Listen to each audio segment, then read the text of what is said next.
कक्षा 1 से 8 में पढ़ने वाले 80,000 बच्चे, उसके केवल स्पेशल टीचर है 1024। और मैं आपको बता रहा हूँ, मैं उस सभी की ओर से बता रहा हूँ, जो हमारी मांगें पूरी नहीं होगी तो मैं आपको दिखा रहा हूँ कि 80,000 बच्चे के वाली है, हम लोग 1024 है, सब लोग मिलकर हम लोग गुजरात गवर्नमेंट के खिलाफ वोटिंग करेंगे। वो देख रहे हैं कि वोट जहाँ है वहीं पे ही हम उसका ही सवाल प्रश्न सुनेंगे, जहाँ वोट नहीं दिखाई देता उसका काम वो करते नहीं, इसीलिए कह रहे हैं कि हम लोग उसके खिलाफ वोट करेंगे, सत्ता के खिलाफ। सरकार ने मना कर दिया है कि ये संवेदनशील मुद्दा है, जो मीडिया में या प्रेस मीडिया में दिखाएंगे तो पब्लिक में उसकी नेगेटिविटी सरकार की फैलेगी, इसीलिए उन्होंने प्रेशराइज करके मीडिया को यहाँ आने से रोके रखा है। प्रधानमंत्री नरेंद्र मोदी ने दिव्यांग शब्द दिया था। उन्होंने जो शारीरिक रूप से अक्षम लोग हैं या स्पेशली एबल्ड लोग हैं उन्हें दिव्यांग कहा और कहा कि उन्हें भी मुख्य धारा में शामिल करना होगा और देश में दिव्यांग लोगों के लिए, विकलांग लोगों के लिए अलग से कुछ खास इंतजाम करने होंगे। मैं इस समय अपनी चुनाव यात्रा पर गुजरात में हूँ और अहमदाबाद शहर में हूँ। यहाँ मुझे अपने पीछे एक यात्रा दिखाई दी जिसे देखकर हम लोग रुक गए और ये जो लोग हैं ये दरअसल स्पेशल टीचर्स हैं, जो विशिष्ट शिक्षक होते हैं, यानी जिन स्कूलों में कुछ बच्चे दिव्यांग होते हैं या शारीरिक रूप से वो स्पेशली एबल्ड कहें, अगर शब्द सही इस्तेमाल किया जाए, स्पेशली एबल्ड जो लोग होते हैं उनको पढ़ाने का काम करते हैं, जिसमें कुछ लोग दृष्टिबाधित होते हैं यानी वो देख नहीं पाते, कुछ लोगों के पैर में या हाथ में कोई तकलीफ होती है, तो उस तरह के जो बच्चे होते हैं उनको पढ़ाने का काम करते हैं। और इसमें भी बहुत सारे जो टीचर्स हैं वो स्पेशली एबल्ड हैं, प्रधानमंत्री की भाषा में वो लोग दिव्यांग हैं, लेकिन ये लोग मोर्चा लेकर निकले हैं। क्यों निकले हैं वो हम जानेंगे और गुजरात के सियासी माहौल में इस तरह से स्पेशली एबल्ड टीचर्स की एक पूरी की पूरी जमात सड़क पर क्यों आ गई है ये समझने की कोशिश करेंगे। आपका नाम क्या है साहब? मेरा नाम मेर लखदीर भाई, विशिष्ट शिक्षक संघ के महामंत्री गुजरात राज्य। गुजरात में आपको ये यात्रा निकालने की क्यों ज़रूरत पड़ी? क्योंकि सर 7 साल से हम लोग गवर्नमेंट के जो एमएलए है, मंत्री है, मिनिस्टर है, सीएम है, शिक्षा मंत्री है, सचिव है, सब लोगों के पास हम रजूआत लेकर गए। हमारी 3 मांगे थी, हमारी मांगे पूरी नहीं हुई है अभी तक। सुप्रीम कोर्ट ने भी कह दिया है, आरसीआई ने भी कह दिया है और हमारी मांगे नहीं समाप्त हुई, पूरी नहीं की, इसीलिए मैं गांधीनगर इस लोगों को, सब लोगों को लेकर जा रहा हूँ। क्या मांगे हैं आपकी? हाँ, हमारी 3 मांगे हैं। पहली हमारी मांग है स्कूल लेवल पर जो दिव्यांग बच्चे पढ़ रहे हैं उसके लिए स्पेशल टीचर के द्वारा निरंतर शिक्षा व्यवस्था स्कूल में ही होनी चाहिए।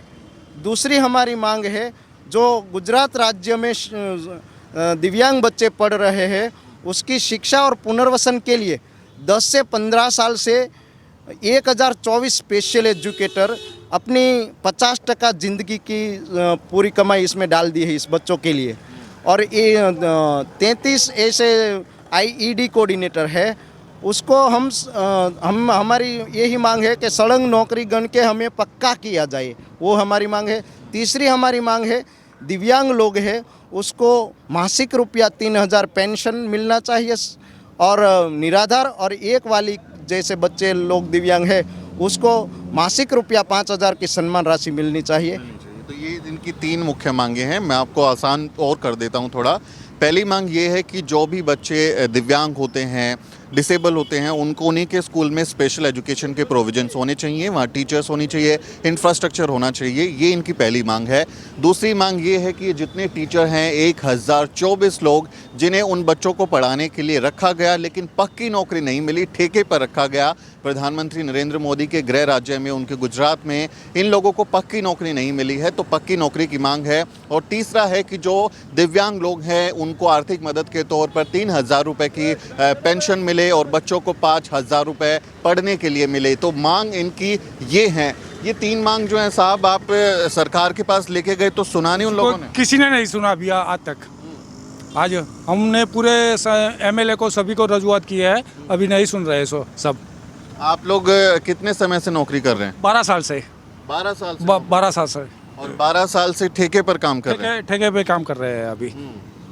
तो इसमें ठेके पर नौकरी करने से किन सुविधाओं से वंचित है, कौन सी सुविधाएं आपको नहीं मिलती? दिव्यांग बालकों को पूरी तरह से नहीं मिलती सुविधा। और गवर्नमेंट तो बोलती है कि हमने वो पूरा इंफ्रास्ट्रक्चर स्कूल में दे दिया है, पर कुछ नहीं है। रैंप बनाया, लाइब्रेरी में लोगों के लिए स्पेशली चेयर्स लगाना, वो सब इंतजाम होते हैं? नहीं नहीं, वो पूरी स्कूलों में नहीं हुआ है अभी तक। क्या नाम हुआ आपका? वनराज आहिर। आप भी टीचर हैं? हाँ, मैं टीचर हूँ, विशिष्ट शिक्षक। जो rehabilitation counselling of India new Delhi उसके जारी किया हुआ जो हमारा जो डिग्री होता है वो मान्य डिग्री है। मान्य यूनिवर्सिटी में हम सब ने विशेष शिक्षा प्राप्त की है। जो विशेष बच्चों के लिए हम पढ़ा सकते हैं वो आरसीआई ने भी कह दिया है। और सर, मैं आपके माध्यम के द्वारा लोगों को बताना चाहता हूँ कि सुप्रीम कोर्ट ने भी चुकादा दे दिया है कि पूरे इंडिया की सभी गवर्नमेंट दिव्यांग बच्चे के लिए स्पेशल टीचर की नियुक्ति की जाए, लेकिन अभी तक गुजरात में हुआ नहीं है। ये चुकादा 2018 में, और उसका टाइम भी दे दिया था कि 3 महीने में ये पूरी प्रोसेस होनी चाहिए। और गुजरात हाई कोर्ट में भी यही केस चल रहा है कि दिव्यांग बच्चे के लिए विशेष शिक्षक की आवश्यकता है तो उसकी नियुक्ति की जाए। उसको अभी क्या है सर, गुजरात में दिव्यांग बच्चे हैं, विशेष शिक्षा लेने के बाद ये टीचर सब लोग वो भी क्वालिफाइड है। दिव्यांग बच्चे हैं, क्वालिफाइड टीचर है, सुप्रीम कोर्ट का आदेश है, सब कुछ होने के बावजूद भी नियत बस वही हम मांग रहे हैं। क्या कहीं ना कहीं गुजरात गवर्नमेंट जो संवेदनशील सरकार है, तो हम उसको बताना चाहते हैं कि दिव्यांग बच्चों के लिए भी, उसकी शिक्षा के लिए भी आप थोड़ी सी संवेदना दिखाइए और ये सभी टीचर को पक्का करके दिव्यांग बच्चों को शाला में उसको कायमी निरंतर शिक्षण मिले और पक्की नौकरी। ये देखिए, भारत में आप जानते हैं कि जो भी इस तरह से शारीरिक रूप से थोड़े असक्षम लोग होते हैं, या हम सकारात्मक भाषा में उन्हें स्पेशली एबल्ड लोग बोलते हैं, उन लोगों के प्रति एक संवेदनहीनता होती है बहुत सारे लोगों में। उनको बहुत अच्छे से उनके साथ व्यवहार भी नहीं होता। ऐसे में उनको स्कूली शिक्षा मिल सके, उनका जीवन बेहतर हो सके, ये बहुत ज़रूरी होता है।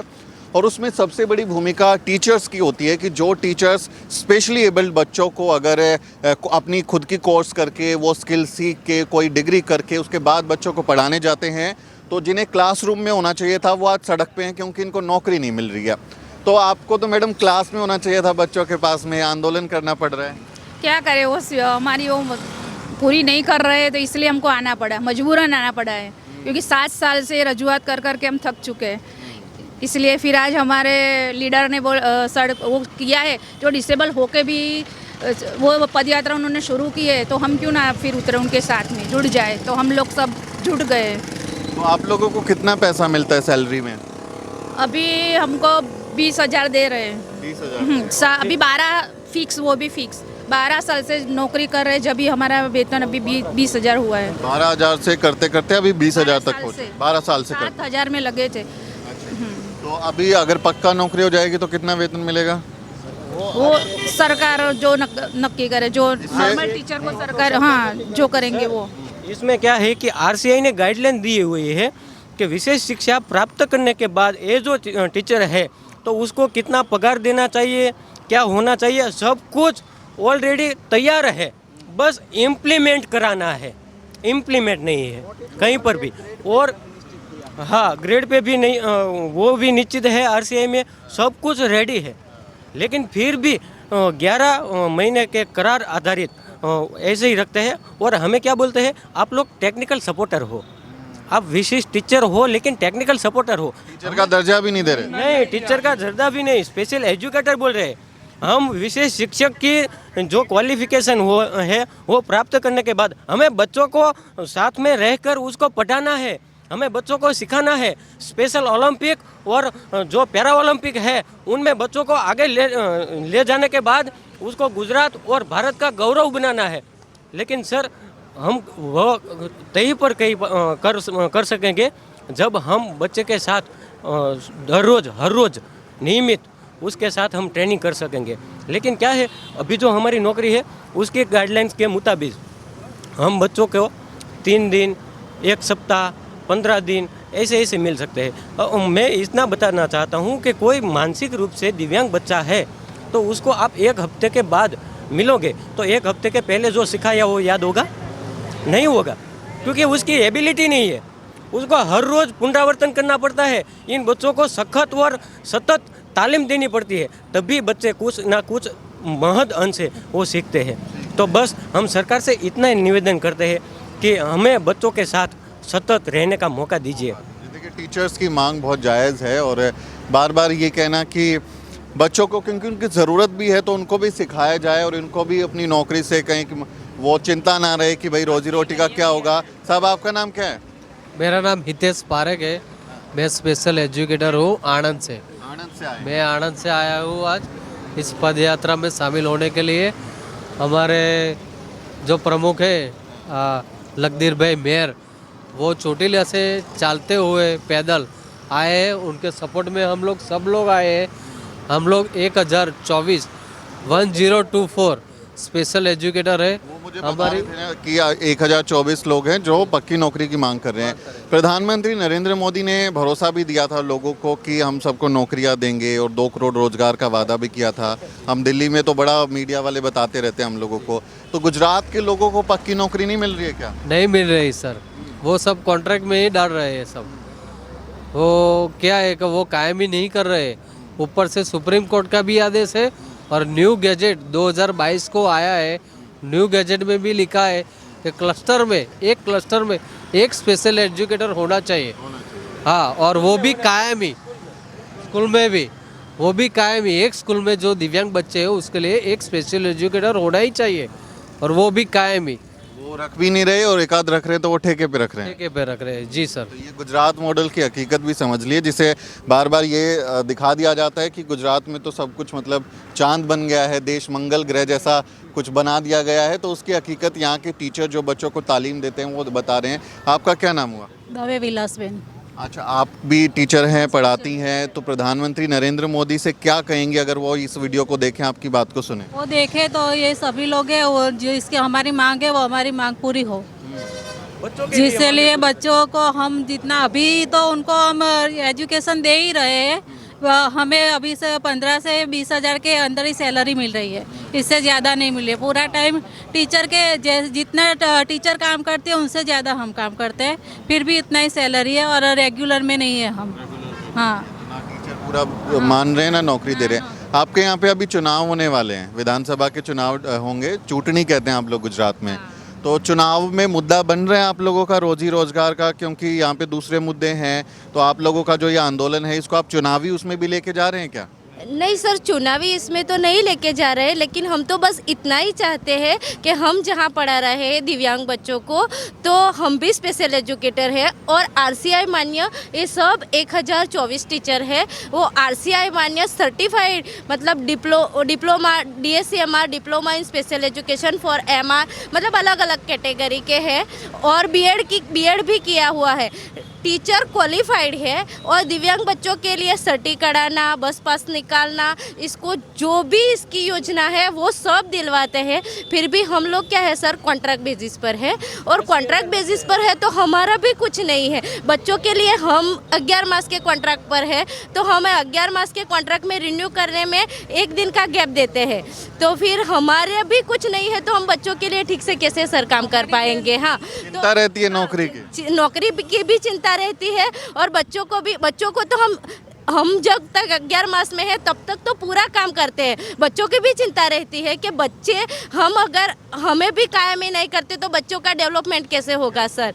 तो हम तो सरकार को, हमारे माननीय नरेंद्र भाई मोदी, वड़ा प्रधान मोदी सर को इतना बताना चाहते हैं कि हमारे वो दिव्यांग बच्चों के लिए बहुत कुछ कर रहे हैं। तो हमारे स्कूल में भी पढ़ रहे दिव्यांग बच्चों को इसके आसपास में दिव्यांग बच्चों की स्कूल में ही इसको शिक्षण मिले, इसके लिए इसकी स्कूल में जो पढ़ाने जा रहे हैं दिव्यांग बच्चों के टीचर, उसको कायम ही नियुक्त किया जाए। और सर, जो लाभ मिलते हैं सभी टीचर को वो हमें भी मिलना चाहिए। हमारे जैसे ही आपको मैं इसलिए चुनाव से इसको जोड़ रहा हूँ क्योंकि यहाँ पर वोट डाले जा रहे हैं और जब तक आप चुनाव में सरकार के ऊपर दबाव नहीं डालेंगे तो कोई आपकी मांग मानेगा नहीं। मैं बता रहा हूँ सर, मैं यही कह रहा हूँ कि 7 साल से यहाँ गुजरात में बीजेपी की सरकार 27 साल से है। 7 साल से सभी मिनिस्टर को पता है कितने बच्चे हैं, कितने टीचर हैं, किस व्यवस्था में है, सब कुछ पता है। आपको हैरानी होगी, मैं बता रहा हूँ, 80,000 दिव्यांग बच्चे हैं गुजरात में। कक्षा 1 से 8 में पढ़ने वाले 80,000 बच्चे, उसके केवल स्पेशल टीचर है 1024। और मैं आपको बता रहा हूँ, मैं उस सभी की ओर से बता रहा हूँ, जो हमारी मांगें पूरी नहीं होगी तो मैं आपको दिखा रहा हूँ कि 80,000 बच्चे के वाली है, हम लोग 1024 है, सब लोग मिलकर हम लोग गुजरात गवर्नमेंट के खिलाफ वोटिंग करेंगे। क्योंकि वो देख रहे हैं कि वोट जहाँ है वहीं पे ही हम उसका ही सवाल प्रश्न सुनेंगे, जहाँ वोट नहीं दिखाई देता उसका काम वो करते नहीं। इसीलिए कह रहे हैं कि हम लोग उसके खिलाफ वोट करेंगे, सत्ता के खिलाफ। हमारे जैसे 9 से 12 में जो जॉब करते हैं ना, वो लोग रेगुलर में है और उनका पे भी रेगुलर टीचर के जितना है। हमारे साथ में ही है वो लोग। 9 से 12 में है, अभी हम लोग 1 से 12 में साथ में हो गए हैं, फिर भी उनका रेगुलर पेमेंट है और हमारा नहीं होता है। 15-20 के हजार में ही है हम। ये टीचर्स अपनी समस्याएं बता रहे हैं जो बहुत ज़रूरी है। अच्छा, मैं ये समझना चाह रहा हूँ कि आपके आंदोलन के यहाँ अखबारों में, टीवी में, मैं लगातार अखबार देख रहा हूँ, टीवी देख रहा हूँ, आप आंदोलन पे निकले हैं। कुछ और लोग भी मुझे अलग अलग मुद्दों पे लेके आंदोलन करते हुए नज़र आए। ये अखबारों में, मीडिया में क्यों नहीं है आप लोगों के मुद्दे? क्योंकि सर उसको सरकार ने मना कर दिया है कि ये संवेदनशील मुद्दा है, जो मीडिया में या प्रेस मीडिया में दिखाएंगे तो पब्लिक में उसकी नेगेटिविटी सरकार की फैलेगी। इसीलिए उन्होंने प्रेशराइज करके मीडिया को यहाँ आने से रोके रखा है। गुजराती मीडिया आम लोगों की समस्याएं नहीं दिखाता है? नहीं, अभी तक नहीं आए सर, अभी तक नहीं आए। भारत माता की जय, भारत माता की जय। रणधीर भाई तुम आगे बढ़ो। ये आंदोलन गुजरात के अहमदाबाद में है और प्रधानमंत्री नरेंद्र मोदी के अपने गृह जिले में, गृह राज्य में, यहाँ टीचर्स जिन्हें वो गुरु कहते हैं, विश्व गुरु बनाने की दुहाई देते हैं, विकलांगों को दिव्यांग जैसा एक छलावे वाला शब्द दे देते हैं, लेकिन जब सुविधाओं की बात आती है तो इनके हाथ खाली, इन्हें कुछ मिलता नहीं है। ये टीचर्स अपनी मांग को लेकर यहाँ आंदोलन कर रहे हैं। उनका कहना है कि चुनावी मोड में भी जाएंगे और चुनाव में बहिष्कार करेंगे और वोट नहीं डालेंगे अगर इनकी मांग नहीं मानी गई। इस बातचीत पर आप क्या सोचते हैं, कमेंट करें और हमारे चैनल को भी ज़रूर सब्सक्राइब करें। अगले किसी वीडियो में मुलाकात होगी दोस्तों।